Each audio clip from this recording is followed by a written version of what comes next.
Welcome to e-learning. In today's session, let us understand functions of human resource management, particularly managerial functions of human resource management. Before going to start functions of human resource management, let us briefly recall scope of human resource management. Broadly, scope of human resource management can be categorized under three headings or three activities. Those are personal activities, welfare activities, and industrial relation activities. Personnel aspects are related to human resource planning, job analysis and job design, recruitment and selection, orientation and induction, training and development, performance appraisal, compensation planning, and motivation. Totally, personal aspects or scope is related to employees, and next one is welfare aspects. Welfare aspect is particularly related to health and safety regulation for the benefit of the employees, means creating safety working environment or healthy atmosphere to work happily. And next one is industrial relation aspect. It is nothing but creation healthy relationship among employees as well as in between employees and management for the sake of smooth running of organizational activities and to reach organizational goal more effectively from the appointed employees or working class. So this is actually the scope of human resource management. So from these three we can summarize the scope into some important under some important points. Those are identifying and developing persons or personnels and retaining suitable persons or employees, creating work culture, educating managerial personnel, conducting research, and developing a communication system for smooth running of organization. So these are the scope of management.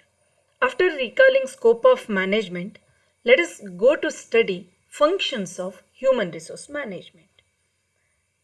If you go and study functions of human resource management, it can be divided or we can see two important categories or group of functions: managerial functions and operative functions. So human resource functions or human resource management's functions are generally divided into two categories, which are those two: managerial and operative functions.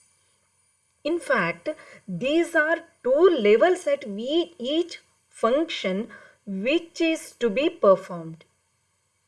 Each function is a part of management plan and has to be given practical shape at the operational level. So under managerial function, what they are doing, it comes at higher level. So it can be considered as planning stage or prior stage to the operative function. Under operative function, we can see execution of managerial functions. So human resource management ಕಾರ್ಯಗಳನ್ನು ಅಂದರೆ ಫಂಕ್ಷನ್ಗಳನ್ನು ನಾವು ತಿಳಿದುಕೊಳ್ಳುವುದಕ್ಕೆ ಹೊರಟ್ರೆ ಅದನ್ನು ನಾವು ಎರಡು ವಿಭಾಗಗಳಲ್ಲಿ ಓದಬಹುದು. ಯಾವೆರಡು ವಿಭಾಗಗಳು? ಒಂದು ಮ್ಯಾನೇಜೀರಿಯಲ್ ಫಂಕ್ಷನ್, ಇನ್ನೊಂದು operative function. Actually managerial function ಅಂದರೆ ಆಪರೇಟಿವ್ ಫಂಕ್ಷನ್ ಇವೆರಡು ಬೇರೆ ಬೇರೆನಾ, ಇವು ಒಂದಕ್ಕೆ ಒಂದು ಸಂಬಂಧ ಇಲ್ವಾ ಅಂತ ಕೇಳಿದರೆ ಖಂಡಿತವಾಗಿಯೂ ನೀವು function in a broader sense ಅವ್ರು ಜನರಲಿ ನೋಡೋಕೆ ಹೋದರೆ ಆ ಥರ ಕ್ಯಾಟಗರಿ ನಿಮಗೆ ಅಥವಾ ಆ ಥರ classification you can't see. So managerial functions ಅಂದರೆ ಯಾವುದು ಹಾಗಾದರೆ? ಮ್ಯಾನೇಜರಿಯಲ್ ಫಂಕ್ಷನ್ನಲ್ಲಿ ನಿಮಗೆ ಆಪರೇಟಿವ್ ಫಂಕ್ಷನ್ಗಿಂತ ಮೊದಲು ಅಂದರೆ ಪ್ಲ್ಯಾನಿಂಗ್ ಇರ್ಬೋದು ಅಥವಾ ಅದರ ಬಗ್ಗೆ ಒಂದು ಕ್ರಿಯಾ ಯೋಜನೆಯನ್ನು ರೂಪಿಸುವ ಹೈಯರ್ ಲೆವೆಲಲ್ಲಿ ಬರುವಂತಹ ಒಂದು ಫಂಕ್ಷನ್ಗಳನ್ನು ಮ್ಯಾನೇಜರಿಯಲ್ ಅಂತ ಅಂದ್ಕೋಬಹುದು. ನೆಕ್ಸ್ಟ್ ಆಪರೇಟಿವಲ್ಲಿ ಮ್ಯಾನೇಜರಿಯಲ್ ಫಂಕ್ಷನಲ್ಲಿ ಯಾವುದರ ಬಗ್ಗೆ ನಿರ್ಧಾರ ಆಗಿರುತ್ತೋ ಅದನ್ನು ಕಾರ್ಯರೂಪಕ್ಕೆ ತರುವಂಥದ್ದು ಆಪರೇಟಿವ್ ಫಂಕ್ಷನ್ ಇರ್ಬೋದು. ಅಥವಾ ಇದನ್ನು ಇನ್ನೂ ನಾವು ಕರೆಕ್ಟಾಗಿ ಅರ್ಥ ಮಾಡ್ಕೋಬೇಕು ಅಂತಂದರೆ ಮ್ಯಾನೇಜೀರಿಯಲ್ ಫಂಕ್ಷನ್ನು ಆಪರೇಟಿವ್ ಫಂಕ್ಷನ್ಗೆ ಒಂದು ಬುನಾದಿ ಅಥವಾ ಒಂದು foundation. It creates foundation to operative functions. Here one thing we should remember, both the functions are related to human resource in an organization. All departments human resource in an organizations. So human resource ಡಿಪಾರ್ಟ್ಮೆಂಟ್ಗೆ ಮಾತ್ರ ಸಂಬಂಧಪಟ್ಟಿದ್ದಲ್ಲ, ಎಲ್ಲ ಡಿಪಾರ್ಟ್ಮೆಂಟ್ಗಳಲ್ಲೂ ಎಲ್ಲ ವಿಭಾಗಗಳಲ್ಲೂ, marketing ಇರ್ಬೋದು, finance ಇರ್ಬೋದು, ಅಥವಾ purchase department ಇರ್ಬೋದು, advertising department ಇರ್ಬೋದು, research and development department ಇರ್ಬೋದು. ಆ ಎಲ್ಲ ಡಿಪಾರ್ಟ್ಮೆಂಟ್ಗಳಲ್ಲಿ ಕೆಲಸ ಮಾಡುವ ಮಾನವ ಸಂಪನ್ಮೂಲದ ಬಗ್ಗಾಗಿನ ಕಾರ್ಯಗಳನ್ನು ನಾವು totally functions of human resource management ಅಂತೀವಿ. ಅದನ್ನು ನಾವು ಇನ್ನೂ ಹೆಚ್ಚಿನದಾಗಿ ಅರ್ಥೈಸಿಕೊಳ್ಳುವುದಕ್ಕೆ ಮ್ಯಾನೇಜರಿಯಲ್ ಫಂಕ್ಷನ್ ಮತ್ತು ಆಪರೇಟಿವ್ ಫಂಕ್ಷನ್ ಅಂತ ವಿಭಾಗಗಳನ್ನು ಮಾಡ್ಕೊಳ್ಬೋದು. ಇಲ್ಲಿ ಕೆಲವೊಂದು ಮ್ಯಾನೇಜರಿಯಲ್ ಫಂಕ್ಷನ್ಗಳು ಆಪರೇಟಿವ್ ಫಂಕ್ಷನ್ಗಳಿಗೆ ಬುನಾದಿ ಆಗಿರುತ್ತದೆ. ಅಂದರೆ ನಮಗೆ ಫಸ್ಟ್ ಟೈಮ್ ಅದನ್ನು ನೋಡಿದಾಗ ಏನನ್ಸುತ್ತೆ ಅಂತಂದರೆ, it is difficult to divide which one is operative function and which one is managerial function, because there is a thin gap between these two. Okay, so let us clearly understand which are these functions so that you can easily divide, or you can develop ability to identify which function of human resource management is managerial and which one is operative function. So in today's video, let us understand managerial functions of human resource management. Already you have studied management functions or management functions of management. The similar functions will be performed by human resource management. The same functions we have to study under the heading managerial functions. ವ್ಯವಸ್ಥಾಪನೆಯ ತತ್ವಗಳ ಅಡಿಯಲ್ಲಿ ನೀವು ಕೆಲವೊಂದು ತತ್ವಗಳನ್ನು ಕಲ್ತಿದ್ದೀರಾ.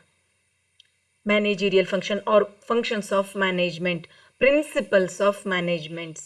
So ಆ ಪ್ರಿನ್ಸಿಪಲ್ಗಳು, ತತ್ವಗಳು ಯಾವುದಿದ್ವು ಒಮ್ಮೆ ನೀವು ನೆನ್ಪು ಮಾಡಿಕೊಂಡ್ರೆ, ಆ ಎಲ್ಲ ತತ್ವಗಳನ್ನು ಅಳವಡಿಸಿಕೊಂಡು ಮಾನವ ಸಂಪನ್ಮೂಲಗಳನ್ನು ಯಶಸ್ವಿಯಾಗಿ ಸಂಘಟನೆಯ ಉದ್ದೇಶವನ್ನು ಸಾಫಲ್ಯಗೊಳಿಸುವುದಕ್ಕೆ ತಯಾರು ಮಾಡುವ ಕಾರ್ಯಗಳಿವೆಯಲ್ಲ, ಅದನ್ನು ನಾವು ಮ್ಯಾನೇಜೀರಿಯಲ್ ಫಂಕ್ಷನ್ಸ್ ಅಂತ ಅರ್ಥೈಸ್ಕೊಳ್ಬಹುದು. ಹಾಗಾದರೆ which are those managerial functions? Let us study all those managerial functions one by one. Before going to study in detail, let us briefly look into the functions of management or managerial functions of human resource management: planning, organizing, staffing, directing and controlling. See, the same you have studied under the heading principles of management. ವ್ಯವಸ್ಥಾಪನೆಯ ತತ್ವಗಳ ಅಡಿಯಲ್ಲಿ ನೀವು planning, organising, staffing, directing, controlling ಅನ್ನು ಓದಿದ್ರಿ. ಹಾಗಾದರೆ ಅದಕ್ಕೂ ಮತ್ತು ಈಗ ನಾವು ಓದಲಿರುವುದಕ್ಕೂ ವ್ಯತ್ಯಾಸ ಏನು? ವ್ಯತ್ಯಾಸ ಅಂತಂದರೆ, ನೀವು ಮ್ಯಾನೇಜರಿಯಲ್ ಫಂಕ್ಷನ್ಸ್ ಅಥವಾ ಪ್ರಿನ್ಸಿಪಲ್ಸ್ ಆಫ್ ಮ್ಯಾನೇಜ್ಮೆಂಟ್ ಓದುವಾಗ ಬರೀ ಪ್ಲಾನಿಂಗ್ ಅಂದರೆ ಏನು, ಆರ್ಗನೈಸಿಂಗ್, ಸ್ಟಾಫಿಂಗ್, ಡೈರೆಕ್ಟಿಂಗ್, ಕಂಟ್ರೋಲಿಂಗ್ ಅಂದರೆ ಏನು ಅಂತ ಓದಿದ್ರಿ. ಈಗ ನೀವು when you are going to study functions of human resource management, you have to understand what is planning, or ಯಾವ ರೀತಿಯ ಯೋಜನೆಗಳು ಹ್ಯೂಮನ್ ರಿಸೋರ್ಸ್ ಮ್ಯಾನೇಜ್ಮೆಂಟ್ ಮಾಡಬೇಕಾಗಿದೆ. Organising and staffing, directing, controlling ಇವೆಲ್ಲವೂ ಹ್ಯೂಮನ್ ರಿಸೋರ್ಸ್ ಮ್ಯಾನೇಜ್ಮೆಂಟ್ ಕೆಲಸ ಏನು ಅಥವಾ ಕಾರ್ಯಗಳೇನು, ಆ ಒಂದು ತತ್ವಗಳ ಅಡಿಯಲ್ಲಿ ಎನ್ನುವುದನ್ನು ಸ್ಟಡಿ ಮಾಡೋದಕ್ಕೆ ನಾವು functions of human resource management ಅಂತ ಹೇಳ್ಬೋದು. Now let us see all these functions one by one in detail. First one, what was that? Planning, ಯೋಜನೆ. So planning ಅಂದರೆ ಏನು? Planning is predetermined course of action or deciding in advance what to do, when to do, where to do, from whom it can be done. So it gives answer to what type questions, where, when, isn't it? Planning ಅಂದರೆ ಏನು? Planning ಅಂದರೆ ಯೋಜನೆ.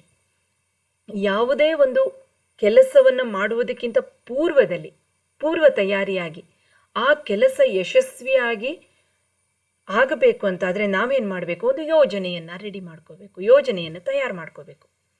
So ಈ planning ಅನ್ನೋ ಕಾರ್ಯ ಯಾವುದಕ್ಕೆ ಸಂಬಂಧಪಟ್ಟಿದ್ದು?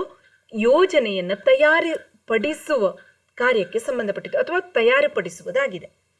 ಹಾಗಾದರೆ ಈಗ ನೆಕ್ಸ್ಟ್ ಇವಾಗ ನಿಮಗೆ ಪ್ಲಾನಿಂಗ್ ಅಂದರೆ ಏನು ಅಂತ ಅರ್ಥ ಆಯಿತು.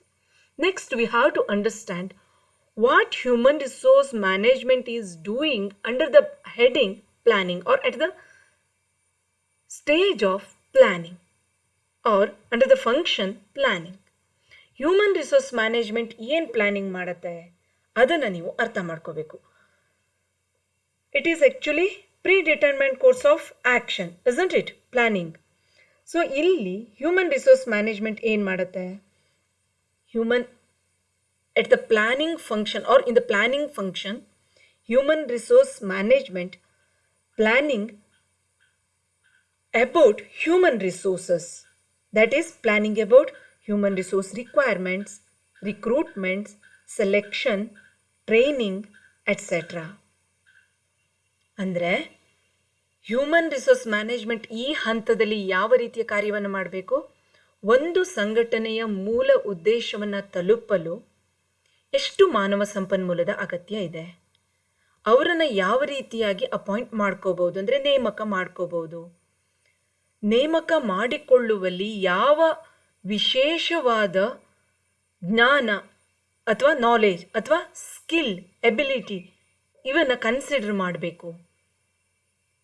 ಅದರ ಜೊತೆಗೆ ಟ್ರೈನಿಂಗ್ ಏನಾದರೂ ಅವಶ್ಯಕತೆ ಇದೆಯಾ ಹಾಗೆ ಸೆಲೆಕ್ಷನ್ ಆದ ಎಂಪ್ಲಾಯಿಗಳಿಗೆ, ಇವೆಲ್ಲವನ್ನ ಆ್ಯಕ್ಚುಲ್ ಮಾಡೋದಲ್ಲ ಈ ಸ್ಟೇಜಲ್ಲಿ. So this is only planning stage. So planning about human resource requirement. So ರಿಕ್ವೈರ್ಮೆಂಟಲ್ಲಿ ರಿಕ್ರೂಟ್ಮೆಂಟ್ ಇರ್ಬೋದು, ಸೆಲೆಕ್ಷನ್ ಇರ್ಬೋದು, ಟ್ರೈನಿಂಗ್ ಇರ್ಬೋದು, ಅಥವಾ ಡೆವಲಪ್ಮೆಂಟಲ್ ಪ್ರೋಗ್ರಾಮ್ ಇರ್ಬೋದು, how to appraise their performance ಅನ್ನೋದ್ರ ಬಗ್ಗೆ ಕೂಡ ಇರ್ಬೋದು. ಇವೆಲ್ಲದರ ಬಗ್ಗೆ ಪ್ಲ್ಯಾನ್ ಮಾಡೋದಿದೆಯಲ್ಲ, ಯೋಜನೆಯನ್ನು ರೂಪಿಸುವುದೇ ಕಾರ್ಯಕ್ಕೆ ಪ್ಲ್ಯಾನಿಂಗ್, ಮ್ಯಾನೇಜರಿಯಲ್ ಫಂಕ್ಷನ್ ಯಾವುದದು? ಪ್ಲ್ಯಾನಿಂಗ್ ಅಂತ ಅನ್ಬೋದು.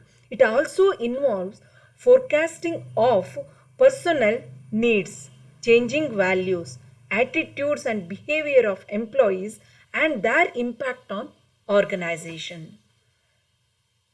ಪ್ಲಾನಿಂಗ್ ಅಂತಂದರೆ ಇಲ್ಲಿ ಕೇವಲ ಯೋಜನೆಯನ್ನು ರೆಡಿ ಮಾಡಿದ್ರೆ ಆಗಲ್ಲ, ಅಥವಾ ಅಲ್ಲಿಗೆ ಅದರ ಕೆಲಸ ಮುಗಿಯಲ್ಲ. ಯಾವುದನ್ನು ಒಳಗೊಂಡಿರುತ್ತೆ? ಒಂದು ಯೋಜನೆ ಅಂದರೆ ಹ್ಯೂಮನ್ ರಿಸೋರ್ಸ್ ಎಷ್ಟು ಬೇಕು, ಹೇಗೆ ತೆಗೆದುಕೊಳ್ಳಬೇಕು, ಹೇಗೆ ಅಪಾಯಿಂಟ್ ಮಾಡಬೇಕು ಅನ್ನೋದ್ರ ಯೋಜನೆಯ ಜೊತೆಗೆ ಎಷ್ಟು ಅಥವಾ ಯಾವ ರೀತಿಯ ಅಪಾಯಿಂಟ್ ಮಾಡಿದ ಪರ್ಸೋನೆಲ್ ಅಂದರೆ ಎಂಪ್ಲಾಯೀಸ್ಗಳಿಗೆ ಅಥವಾ ಕೆಲಸಗಾರರಿಗೆ ಯಾವ ರೀತಿಯ ಇಕ್ವಿಪ್ಮೆಂಟ್ಸ್ ಬೇಕು, ವಾತಾವರಣ ಬೇಕು, ಯಾವ ರೀತಿಯ ಕೆಲಸಗಳನ್ನು ಅವರು ಮಾಡಬೇಕು. So their requirements to perform their job more effectively to reach the organizational goal. That also they have to expect or that also they have to forecast. ಈ ಹಂತದಲ್ಲಿ ಏನು ಮಾಡಬೇಕು?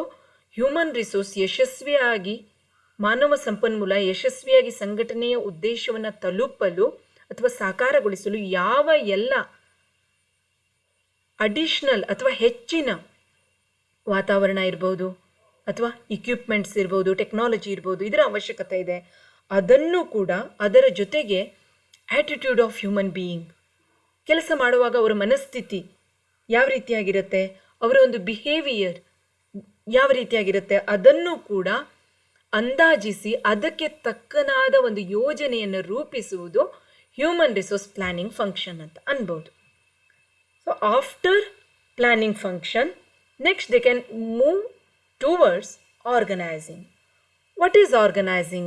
Actually, organization or organizing means arrange the things systematically. So ನಾವು ಯಾವತ್ತೂ ಮಾಮೂಲಿಯಾಗಿ ಹೇಳ್ತೀವಿ, ಕರೆಕ್ಟಾಗಿ organise ಮಾಡ್ಕೊಳ್ಳಿ ಎಲ್ಲವನ್ನ. ಅಂದರೆ ಯಾವುದು ಫಸ್ಟ್, ಯಾವುದು ನೆಕ್ಸ್ಟು, ಸೀಕ್ವೆನ್ಸ್ ಏನು, ಆ ರೀತಿಯಾಗಿ ಒಂದು ಕಾರ್ಯಗಳನ್ನು ಮಾಡುವಾಗ ಯಾವ ಕಾರ್ಯಗಳು ಮೊದಲು ಮಾಡಬೇಕು, ಯಾವ ಕಾರ್ಯಗಳು ನಂತರ, ಆ ಕಾರ್ಯಗಳನ್ನು ಮಾಡೋಕ್ಕೆ ಏನು ರಿಕ್ವೈರ್ಮೆಂಟ್ಸ್ ಇದೆ, ಆ ರಿಕ್ವೈರ್ಮೆಂಟನ್ನು ನೀಟಾಗಿ ಜೋಡಿಸಿಕೊಳ್ಳುವುದಿದೆಯಲ್ಲ, that is nothing but organizing. This is one of the important functions of management. ಯಾರು ಚೆನ್ನಾಗಿ ಆರ್ಗನೈಸಿಂಗ್ ಸ್ಕಿಲ್ಲನ್ನು ಹೊಂದಿರ್ತಾರೋ, ಸಂಘಟನೆ ಅಥವಾ ಅರೇಂಜ್ ಮಾಡಿಕೊಳ್ಳೋ ಸ್ಕಿಲ್ಲನ್ನು ಹೊಂದಿರ್ತಾರೋ, ಅವರ ಕೆಲಸಗಳು ತುಂಬ ಸುಲಭವಾಗಿ ಆಗತ್ತೆ. ಯಾಕೆ ಅಂತಂದರೆ, ಯಾವುದೇ ಒಂದು ಕೆಲಸವನ್ನು ಮಾಡೋಕ್ಕೆ ಹೋದಾಗ ಆ ಕೆಲಸವನ್ನು ಮಾಡುವಾಗ ಏನೇನು ರಿಕ್ವೈರ್ಮೆಂಟ್ ಇದೆಯೋ, ಏನೋ ಅವಶ್ಯಕತೆಗಳಿದೆಯೋ ಅದನ್ನು ನಾವು ಮೊದಲೇ ಅಂದಾಜಿಸಿ, ಇದನ್ನು ಪ್ಲ್ಯಾನಿಂಗ್ ಸ್ಟೇಜಲ್ಲಿ ಅಥವಾ ಪ್ಲ್ಯಾನಿಂಗ್ ಫಂಕ್ಷನಲ್ಲಿ ಅಂದಾಜಾಗುತ್ತೆ. ಇಲ್ಲೇನು ಮಾಡಬೇಕು, ಅಂದಾಜಾಗಿದ್ದನ್ನು ನೀಟಾಗಿ ಜೋಡಿಸ್ಕೊಳ್ಬೇಕು. That is organising. ಈಗ ನಾವು ಆರ್ಗನೈಸಿಂಗ್ ಅಂದರೆ ಅರ್ಥ ಆಯಿತು. ನೆಕ್ಸ್ಟ್ ನಾವು ಹ್ಯೂಮನ್ ರಿಸೋರ್ಸ್ ಮ್ಯಾನೇಜ್ಮೆಂಟ್ಸ್ನ ಆರ್ಗನೈಸೇಷನ್ ಅಥವಾ ಆರ್ಗನೈಸಿಂಗ್ ಫಂಕ್ಷನ್ ಅಂದರೆ ಏನು? It's a process. Organising is a process by which the structure and allocation of jobs are determined. ಅಂದರೆ ಇದು ಒಂದು ಪ್ರಕ್ರಿಯೆ. ಆರ್ಗನೈಸಿಂಗ್ ಅನ್ನೋದಿದೆಯಲ್ಲ, ಒನ್ ಟೈಮ್ ಆಕ್ಟಿವಿಟಿ ಅಲ್ಲ, ಇದು ಒಂದು ಪ್ರಕ್ರಿಯೆ. ಯಾವ ಪ್ರಕ್ರಿಯೆ ಇದು? ಆರ್ಗನೈಸೇಷನಲ್ ಸ್ಟ್ರಕ್ಚರ್ ಅಂತಂದರೆ ಹೈರಾರ್ಕಿ ಇರ್ಬೋದು, ಅಥವಾ ಅದರ ಒಂದು ಲೆವೆಲ್ಸ್ ಇರುತ್ತಲ್ಲ, top level management, middle level management and employees R bottom level workers. ಇವ್ರನ್ನೆಲ್ಲ ಯಾವ ರೀತಿಯಾಗಿ ಅರೇಂಜ್ ಮಾಡ್ಕೊಳ್ಳೋದು, ಸೀಕ್ವೆನ್ಸ್ ಅಂದರೆ ಒಂದು ವರ್ಕ್ ಆದಮೇಲೆ ಇನ್ನೊಂದು ವರ್ಕ್ ಹೀಗೆ ಹೇಳ್ತೀವಲ್ಲ, ಆ ಸೀಕ್ವೆನ್ಸ್ ಹೇಗಿರಬೇಕು, ಮತ್ತು ಯಾವ ಕೆಲಸವನ್ನು ಯಾರು ಮಾಡಬೇಕು, ಯಾರಿಗೆ ಹೊಣೆಗಾರಿಕೆಯನ್ನು ವಹಿಸಬೇಕು, ಯಾರಿಗೆ ಜವಾಬ್ದಾರಿಯನ್ನು ಕೊಡಬೇಕು, ಇದೆಲ್ಲವನ್ನು ನಿರ್ಧರಿಸುವುದಿದೆಯಲ್ಲ organizing function. Thus, organizing involves giving each subordinate a specific task. Here not only subordinates, actually human resource ಅಂತ ತೆಗೆದುಕೊಳ್ಳೋಣ. ಕೆಲಸ ಮಾಡುವಂತಹ ಎಲ್ಲ ಮಾನವ ಸಂಪನ್ಮೂಲ ಅಥವಾ ವ್ಯಕ್ತಿಗಳಿಗೆ ಒಂದು ಪರ್ಟಿಕ್ಯುಲರ್ ಅಂದರೆ ವ್ಯಕ್ತಿಗತವಾದ ಕೆಲಸವನ್ನು ಹಂಚುವುದಿದೆಯಲ್ಲ, ಆರ್ಗನೈಸಿಂಗ್ ಅಂತ ಕರಿಬಹುದು. So this also involves establishing departments, delegation of authority to subordinates, establishing channels of authority and communication, and coordinating the work of subordinates, and so on. So ಪ್ರತಿಯೊಬ್ಬರಿಗೂ ಅವರದೇ ಆದ ಒಂದು role. What is the role of that employee in that organisation to reach its goal? Specifying that and assigning that. That is the function of organising. So we can understand what is organizing clearly in the words of J.C. Massey. He says, an organization is a structure and a process by which cooperative group of human beings allocated its task among its members, identifies relationships, and integrates its activities towards common objectives. ಅರ್ಥ ಆಯಿತು ಅಲ್ವಾ? According to J.C. Massey, ಸಹಕಾರ ಮತ್ತು ಅವರ ನಡುವೆ ಒಂದು ಎಂಪ್ಲಾಯೀಸ್ಗಳ ನಡುವೆ ಸಹಕಾರ ಮತ್ತು ಸೌಹಾರ್ದತೆಯಿಂದ ಹೇಗೆ ಅವರು ಒಂದು ಸಂಘಟನೆಯ ಮೂಲ ಉದ್ದೇಶಗಳನ್ನು ಸಾಕಾರಗೊಳಿಸಬಹುದು, ಯಾವ ಎಲ್ಲ ಕೆಲಸಗಳನ್ನು ಮಾಡಬೇಕು ಅನ್ನುವುದನ್ನು ನಿರ್ಧರಿಸುವುದು ಆರ್ಗನೈಸಿಂಗ್ ಆಗಿದೆ. After planning and organising, next human resource management move on towards staffing function. What is staffing? Staffing is actually identifying right persons and assigning right job to those right persons.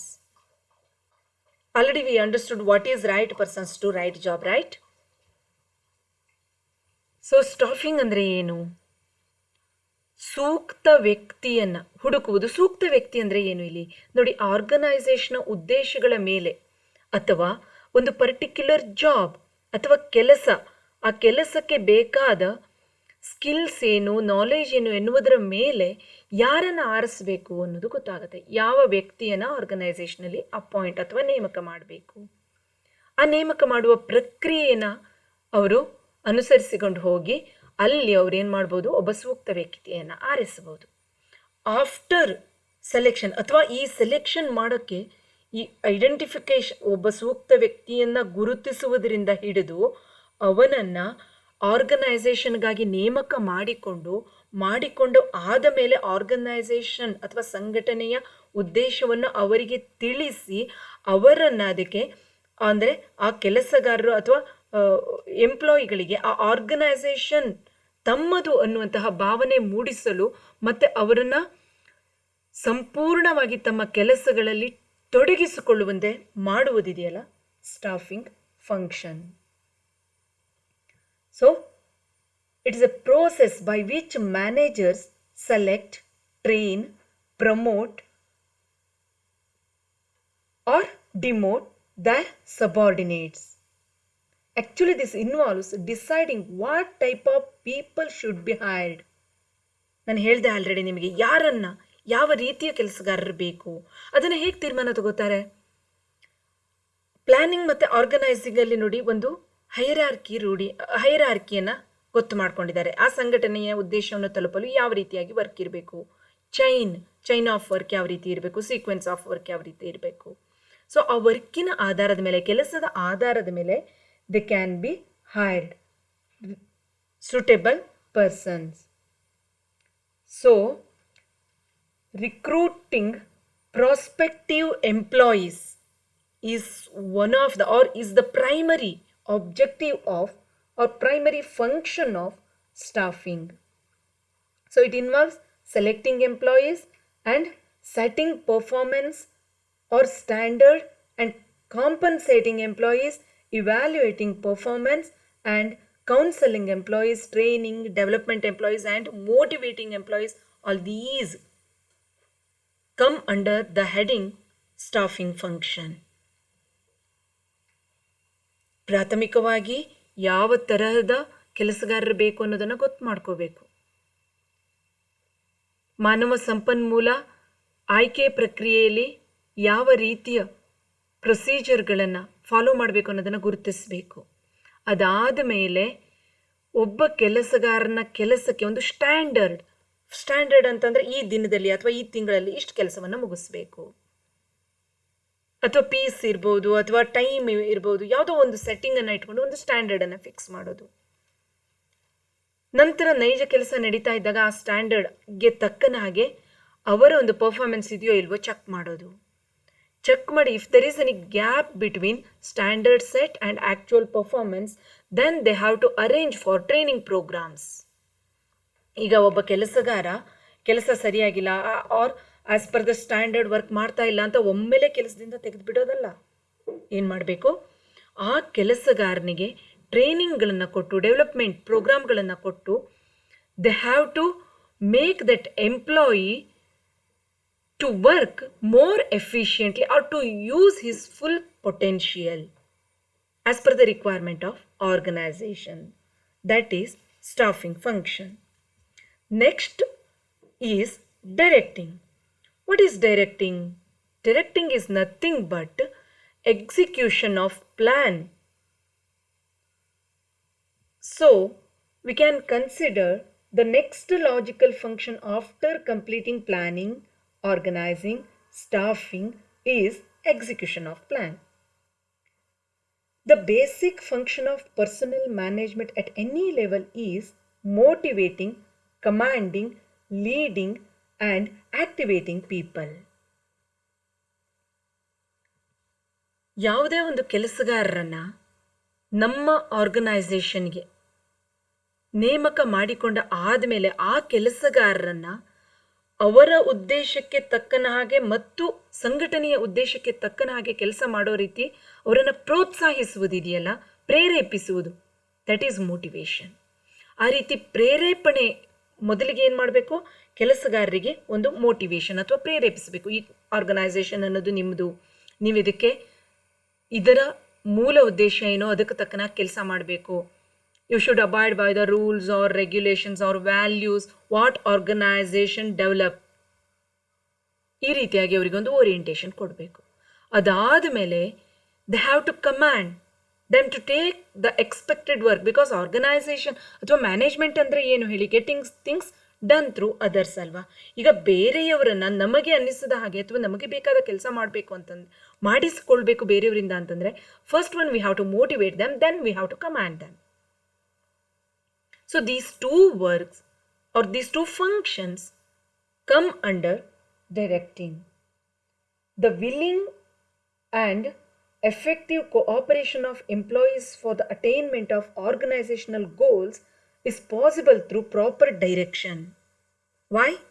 Because motivation or appropriate motivation make people to work happily to attain others' objectives. Here others means organizational objectives. Tapping the maximum potentialities of the people is possible through motivation and command. Thus, direction is an important managerial function in building sound industrial as well as human relations. Coordination deals with the task of blending efforts in order to ensure successful attainment of objective of organization. Coordination ಯಾಕಿರಬೇಕು? Coordination, cooperation ಎರಡು. ಈಗ ವ್ಯಕ್ತಿಗಳು ಒಬ್ಬರೇ ಕೆಲಸ ಮಾಡೋದು ಅಂತಾದರೆ ಅವ್ರು ಹೇಗೆ ಬೇಕಾದರೂ ತೋಚಿದಾಗೆ ಕೆಲಸ ಮಾಡ್ಕೋಬಹುದು. ಯಾವುದೇ ಒಂದು ಸಂಘಟನೆಯಲ್ಲಿ ಏನಾಗುತ್ತೆ, ಒಬ್ಬ ವ್ಯಕ್ತಿಯ ಕೆಲಸ ಹಲವಾರು ವ್ಯಕ್ತಿಗಳ ಕೆಲಸದ ಮೇಲೆ ಪರಿಣಾಮ ಬೀರುತ್ತೆ ಮತ್ತು ಅವರ ಆ ಕೆಲಸಗಳಿಗೆ it is like input. So ಒಬ್ಬ ವ್ಯಕ್ತಿ ಸರಿಯಾಗಿ ಕೆಲಸ ಮಾಡಿಲ್ಲ ಅಂತಂದರೆ definitely it influence or impact on others works too. So ಪ್ರತಿಯೊಬ್ಬ ಎಂಪ್ಲಾಯಿಗೂ ಪ್ರೇರೇಪಣೆ ಮತ್ತು ಅವರನ್ನು ಸಂಘಟನೆಯಿಂದ ಅಂದರೆ ಗ್ರೂಪ್ ವರ್ಕ್, ಗುಂಪಿನಲ್ಲಿ ಒಂದಾಗಿ ಕೆಲಸ ಮಾಡುವಂತೆ ಡೈರೆಕ್ಟ್ ಮಾಡುವುದು ಅಥವಾ ನಿರ್ದೇಶನ ಮಾಡುವುದು ಇದೆಯಲ್ಲ, it is directing function. After directing, controlling. What is controlling? Actually, it comes after planning, organizing, staffing and directing. The various activities of the personnel management can be supervised and can be controlled under this function. So, controlling is particularly related to supervision of running of. Why supervision is essential? Because individual employees are coming from different backgrounds and actually they have different ideas or different goals. But in any organization, it is very big challenge of human resource management to make that heterogeneous workforce work on behalf of organization or work to attain single objective. Okay, through motivation, commanding, that can be done. Whether they are working in appropriate direction or not, that they have to confirm. So this is the stage of controlling. Proper planning ಇರುತ್ತಲ್ಲ, ಅದರ base ಮೇಲೆ controlling ಇರುತ್ತೆ.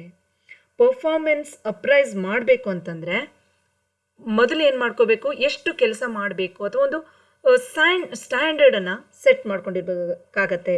So it is the process of setting standards for performance, checking to see how actual performance compares with the set standards and taking corrective actions as needed or if needed. ಮೊದಲಿಗೆ ಏನು ಮಾಡಬೇಕು, ಎಷ್ಟು ಕೆಲಸ ಆಗಬೇಕು, ಯಾರಿಂದ ಆಗಬೇಕು, ಯಾವ ರೀತಿಯ ಕೆಲಸಗಳು, ಅದನ್ನು ನಾವು ಒಂದು ಪ್ಲ್ಯಾನಿಂಗ್ ಅಥವಾ ಪ್ಲ್ಯಾನಿಂಗ್ ಸ್ಟೇಜಲ್ಲಿ ಅಥವಾ ಪ್ಲ್ಯಾನಿಂಗ್ ಫಂಕ್ಷನಲ್ಲಿ ಸೆಟ್ ಮಾಡ್ಕೋತೀವಿ. ಆ ಸೆಟ್ ಮಾಡ್ಕೊಂಡಿದ್ದನ್ನು ಕಂಟ್ರೋಲಿಂಗ್ ಸ್ಟೇಜಲ್ಲಿ ಇದೆಯಲ್ಲ, ಏನು ಮಾಡ್ತೀವಿ, ಅದೇ ಅಂದರೆ ನಾವು if the work is going as per the expected standard or as per expectations ಅನ್ನೋದನ್ನು ಚೆಕ್ ಮಾಡೋದಿದೆಯಲ್ಲ, it is controlling. So controlling ಅಂತಂದರೆ ಕನ್ಫ್ಯೂಸ್ ಮಾಡ್ಕೋಬೇಡಿ.